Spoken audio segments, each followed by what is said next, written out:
صلو علی الحبیب صلی اللہ تعالیٰ علیہ محمد صلی اللہ علیہ وسلم۔ کعبہ شریف کے حوالے سے ایک دلچسپ معلومات سنتے ہیں۔ کعبہ شریف پر غلاف سب سے پہلے کس نے چڑھایا؟ ہزاروں سال پہلے کی بات ہے۔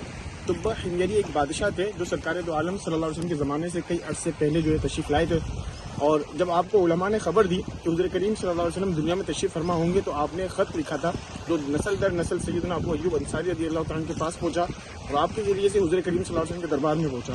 تو سب سے پہلے کعبہ شریف کو غلاف چڑھانے والے تبہ حمیری ہی تھے جنہوں نے سب سے پہلے کعبہ شریف کو غلاف چڑھایا، اور مختلف اوقات میں یہ مختلف رنگ کا ہوا کرتا تھا، اور کافی عرصے سے یہ بلیک رنگ کا ہی، یہ سیاہ رنگ کا ہے۔ اور اب آپ جو دیکھتے ہیں خانہ کعبہ کے اوپر، بیت اللہ کے اوپر بلیک رنگ کا جو غلاف ہے، اس کو سب سے پہلے جو ہے وہ اس کے غلاف چڑھانے والے تبہ حمیری تھے۔ اللہ کریم ہم سب کو خانہ کعبہ کی با ادب حاضری عطا فرمائے، ہم سب کو حاجی بنائے، مدینے جانے والا بنائے، حضور کریم صلی اللہ علیہ وسلم کے دربار پر با ادب ہم سب کو حاضر ہونے کی توفیق عطا فرمائے۔